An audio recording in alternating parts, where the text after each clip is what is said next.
Hello bull trackers दोस्तों, आप सब ने सुना होगा कि हुंडई मोटर्स का आईपीओ आने वाला है। और न सिर्फ हुंडई बल्कि नामी गिरामी करीब 55 आईपीओस आने वाले हैं दिवाली सीजन में। तो ये प्रश्न उठता है कि इन आईपीओस का मार्केट पर क्या इम्पैक्ट पड़ेगा। दूसरा, स्पेसिफिकली अगर हम हुंडई मोटर्स की बात करें तो इतना बड़ा आईपीओ आ रहा है तो इसका टाटा मोटर्स, मारुति और एमएनएम पर क्या इम्पैक्ट पड़ेगा। और तीसरा सबसे इम्पॉर्टेंट प्रश्न, क्या रिटेल की जेब से माल निकालने की तैयारी हो रही है। तो इन सब चीज़ों के बारे में डिटेल में हम इस वीडियो में बात करने वाले हैं। दोस्तों, वीडियो को आगे बढ़ाने से पहले मैं आपके साथ शेयर करना चाहता हूं कि हमारा 2024 का पोर्टफोलियो ऑलरेडी लॉन्च हो गया। आप लोगों में से काफ़ी लोगों ने उसे सब्सक्राइब कर लिया है। अगर आप भी इंटरेस्टेड हैं तो आप हमारे पोर्टफोलियो को bulltrack.in में जाकर सब्सक्राइब कर सकते हैं।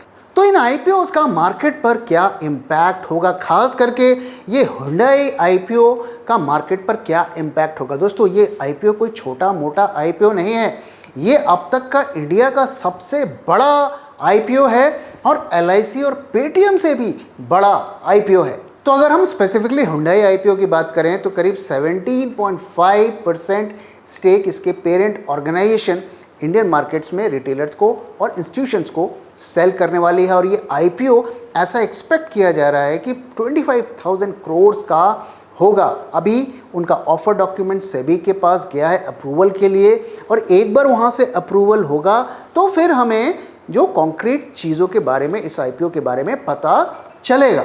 तो दोस्तों, जब इतना बड़ा आईपीओ मार्केट को हिट करता है तो क्या होता है, इसको समझने के लिए हमें पास्ट में जाना पड़ेगा और समझना पड़ेगा कि जब जब बड़े बड़े आईपीओस मार्केट में आए तो मार्केट में क्या हुआ। दोस्तों, जब भी बड़ा आईपीओ मार्केट में आता है या कोई भी आईपीओ आता है तो वो आईपीओ का करीब 5 to 10% पैसा जो उनके लीड मैनेजर्स होते हैं, जो आईपीओ को मैनेज करते हैं, वो अपनी मैनेजमेंट फीस लेते हैं। तो अब आप इमेजिन करिए कि 1 लाख करोड़ का अगर आईपीओ आने वाला है आने वाले महीनों में, तो कितना बड़ा पैसा जो उनके लीड मैनेजर्स हैं उनको मिलने वाला है।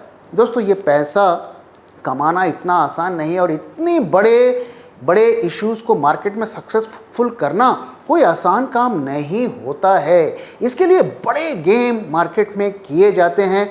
रिटेल की एफडी तोड़वानी पड़ती है और रिटेल के स्टॉक्स को सेल करवाना पड़ता है, तभी उसके हाथ में पैसा आता है और उस पैसे का इस्तेमाल करके इतने बड़े बड़े आईपीओस को सक्सेसफुल किया जाता है। दोस्तों, ये एक बहुत बड़ा खेल है जो इस बिज़नेस के लोग हैं, जो इन बिज़नेस को समझते हैं, वही समझ पाएंगे कि ये कितना बड़ा खेल होता है। तो अगर हम बात करें पास्ट के, अगर आईपीओस की बात करें तो वो जब बड़े बड़े आईपीओस आए थे तो मार्केट में आईपीओ आने से पहले और बाद में क्या हुआ, जब मैं आपको ये दिखाऊंगा तो आपको ये सारा फंडा क्लियर हो जाता है। तो अगर हम पास्ट में जाएं और अगर हम 2005-06 से देखें तो जो लार्जेस्ट आईपीओ की जो साइज़ है वो हर साल जो है बढ़ती जा रही है। अभी कुछ साल पहले पेटीएम का आईपीओ आया था तो वो लार्जेस्ट था, उसके बाद एलआईसी का आया तो वो लार्जेस्ट था, और अब हुंडई मोटर्स का आया तो वो लार्जेस्ट बन गया। तो ये आईपीओ के साइज़ भी बड़े होते जा रहे हैं साल दर साल। तो आइए अब मैं आपको दिखाता हूँ कि जब पेटीएम का आईपीओ आया तो मार्केट ने कैसे रिएक्ट किया। तो इस चार्ट में आप देखें तो आपको पता चल जाएगा पेटीएम का आईपीओ करीब 18,000 करोड़ का था और 19 अगस्त 2021 में अगर आप देखें तो मार्केट ने ऑल टाइम हाई बनाया और करीब 10 नवंबर को जो आईपीओ खुला और 2-3 दिन में बंद हो गया। तो आप देखें कि आईपीओ आने से पहले आपको एक गिरावट देखने को मिली, क्योंकि इतना बड़ा आईपीओ को पार लगाने के लिए पैसे तो चाहिए। तो एक तो तरीका है कि आप अपने जो दूसरे इन्वेस्टमेंट्स हैं उनको क्लोज करें, एफडीज तोड़वाएं, बैंक अकाउंट से निकालें, और दूसरा आपके जो एग्जिस्टिंग शेयर्स हैं उनको जो आप उससे सेल करके पैसा निकालें। और तरह तरीके के गेम मार्केट में होते हैं जिसकी वजह से आपको ये समझाया जाता है कि ये आईपीओ ज़्यादा अच्छा है, ये आपके एग्जिस्टिंग शेयर से ज़्यादा रिटर्न देगा, तो उसके चक्कर में लोग अपने शेयर्स भी बेचते हैं कि मुझे नए आईपीओ में लगाना है। तो यहाँ पर आप देखिए, और जैसे ही आईपीओ लिस्ट होता है उसके बाद यहाँ पर देखिए लिस्ट होती है, और लिस्टिंग के बाद भी मार्केट करीब करीब गिरता है। करीब अगर एक महीने में हम देखें तो लिस्टिंग के बाद 6% मार्केट का फॉल होता है। और ये फॉल इसलिए होता है क्योंकि इतनी बड़ी लिक्विडिटी को मार्केट ने एब्जॉर्ब किया, तो मार्केट में अब खरीदारी के लिए पैसे नहीं बचते हैं। और ख़ास करके शेयर जब गिरता है आईपीओ के बाद तो लोग फंस जाते हैं, उस पैसे को दूसरे शेयर खरीदने के लिए यूज़ नहीं कर पाते हैं, इस वजह से मार्केट गिरता है। अब आपको लग रहा होगा कि चलो ये तो एक एग्जाम्पल हुआ, आइए मैं आपको LIC का एग्जाम्पल दिखाता हूँ, उसमें भी हमें सिमिलर स्टोरी देखने को मिलती है। तो ये LIC का आईपीओ की अगर बात करें तो 20,000 करोड़ का आईपीओ था, और एक बार फिर देखिए मार्केट ऑल टाइम हाई पर होता है, और यहाँ पर जो आईपीओ आपका क्लोज होता है, जो आप जो पार्टिसिपेट करते हैं वो प्रोसेस यहाँ पे कंप्लीट होता है। और देखिए इससे पहले एक बार फिर हमें गिरावट देखने को मिलती है। तो बड़े आईपीओ आने से पहले क्या पैटर्न हमें देखने को मिलता है कि आईपीओ को सक्सेसफुल करने के लिए लिक्विडिटी की ज़रूरत पड़ती है, जो कि स्टॉक्स को सेल करके जुटाया जाता है, और इसकी वजह से मार्केट्स गिरते हैं। और उसके बाद लिस्टिंग होने के दिन और उसके कुछ दिनों तक मार्केट ऊपर भी चढ़ता है, और उसके बाद एक लेग का और हमें फॉल देखने को मिलता है। तो क्या Hyundai मोटर्स के केस में भी ऐसा होने वाला है? दोस्तों ये एक बहुत बड़ा आईपीओ है, और मुझे भी लगता है कि सिमिलर पैटर्न हमें देखने को मिलेगा। लेकिन एक्चुअली में क्या होता है ये डिपेंड करेगा कि किस तरीके की वैल्यूएशंस और आईपीओ का प्राइस वो डिसाइड करते हैं।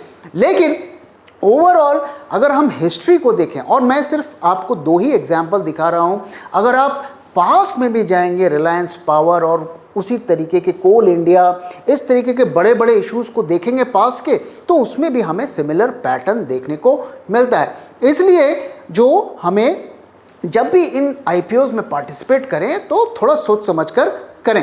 अब आइए बात करते हैं स्पेसिफिकली Hyundai मोटर्स के आने से जो दूसरे ऑटो कंपनीज है जैसे टाटा मोटर्स, M&M, मारुति, इन पर क्या इम्पैक्ट पड़ेगा।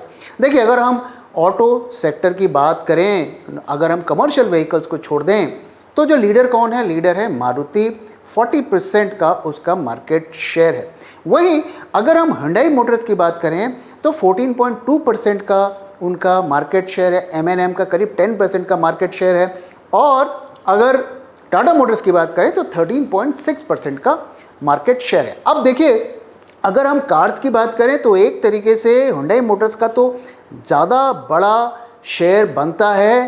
तो डेफिनेटली जब ये इशू आएगा तो कुछ लोग जो उन कंपनीज से M&M और टाटा मोटर्स से थोड़ा पैसा निकालकर इसमें लगाएंगे। ये एक स्वाभाविक है, क्योंकि जो भी ऑटो सेक्टर में पैसा लगाएगा तो वो अपने बेट्स को डिस्ट्रीब्यूट करेगा। अगर हम प्रॉफिट्स की बात करें तो प्रॉफिट्स भी उनके टाटा मोटर्स से ज़्यादा हैं। तो मुझे लगता है कि इसका डेफिनेटली थोड़ा बहुत इम्पैक्ट तो डेफिनेटली पड़ेगा इन स्टॉक्स में। अगर हम Hyundai मोटर्स की बात करें, उनके ग्रोथ की बात करें, तो वो एक अभी नया प्लांट भी महाराष्ट्र में लगा रहे हैं और 4 नई जो EVs भी लॉन्च कर रहे हैं। तो सीधी टक्कर वो टाटा मोटर्स और दूसरे ऑटो मेकर्स को देंगे। अब आइए दोस्तों बात करते हैं कि क्या रिटेल की जेब से पैसे निकालने की तैयारी हो रही है। तो इस खेल को समझने के लिए पहले हम समझते हैं कि कंपनी की पूरी लाइफ साइकिल कैसे होती है उसके फंडिंग की।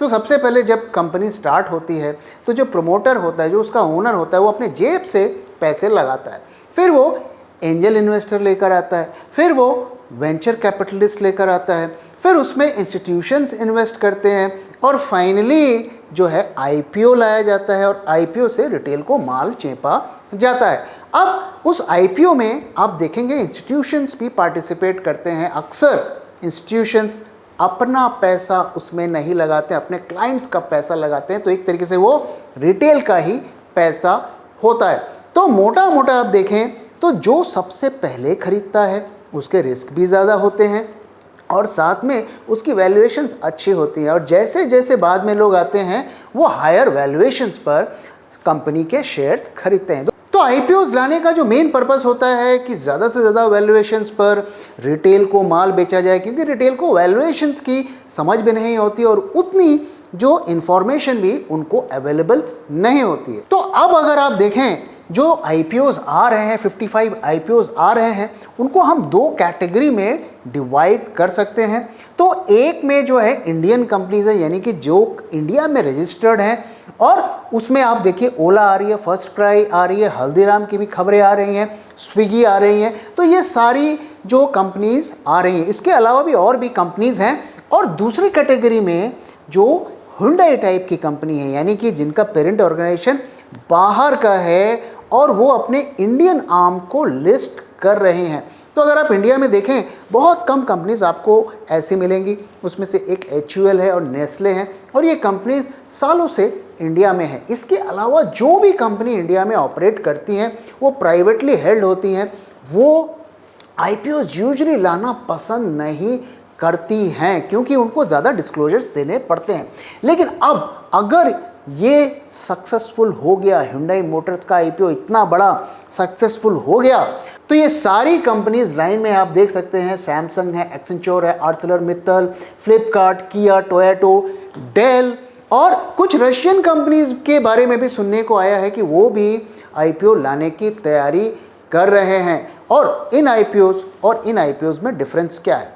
तो ये आईपीओज में जैसे हुंडई मोटर्स के केस में है, तो जो भी वो 25,000 करोड़ रुपए रेज करेंगे, ऐसा नहीं है कि वो कंपनी में इंडिया में री इन्वेस्ट करेंगे। वो पूरा का पूरा कैश उठाकर पेरेंट कंपनी के पास चला जाएगा। तो इसमें से अगर ये एक्सपेरिमेंट सक्सेसफुल होता है तो ये सारी कंपनीज यही करने की कोशिश करेंगी। तो क्लियरली आप देख सकते हैं कि रिटेल को हायर वैल्यूएशंस पे माल देना है, वो पैसे को लेना है और पेरेंट ऑर्गेनाइजेशन तक पहुंचा देना है। ऑलरेडी हुंडई मोटर्स की जो न्यूज़ आई है कि इंडिया में वो आईपीओ लाने वाले हैं, इसकी वजह से उनके पेरेंट कंपनी जो कोरिया में है, उनके शेयर्स ऑलरेडी 4-5% बढ़ गए हैं। तो ये जो फॉरेन कंपनीज हैं इंडियन आर्म को क्यों लिस्ट करने में इंटरेस्टेड है? दो कारण। पहला ये कि यहाँ पर वैल्यूएशंस काफ़ी हाई मिलती हैं। इसका वजह है कि इंडियन जो रिटेल होता है उसको वैल्यूएशंस की उतनी समझ नहीं होती, टाइम्स ट्रेड होता है। ये बात भी सही है कि इंडिया में ग्रोथ परसेंटेज टर्म्स में ज़्यादा है, लेकिन जापान और डेवलप्ड कंट्रीज़ में जो कार्स का जितना बड़ा मार्केट है, शायद हम अभी तक वहाँ पर तक नहीं पहुँच पाए। वहीं अगर आप नेस्ले की बात करें, HUL की बात करें, तो उनके जो पेरेंट कंट्री में जो वैल्यूएशंस हैं उससे जो है दुगने तिगने वैल्यूएशंस पर इंडिया में वो स्टॉक ट्रेड हो रहे हैं। तो एक तो ये कारण है कि यहाँ पर वैल्यूएशंस ज़्यादा उन्हें मिलेगी, इस वजह से वो लाने की कोशिश करेंगे।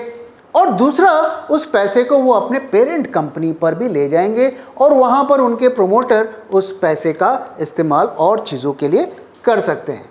तो दोस्तों, क्या आप इन सब आईपीओ पर पार्टिसिपेट करेंगे? अपना व्यू शेयर करना मत भूलिएगा। So thank you very much for watching and thank you for your time.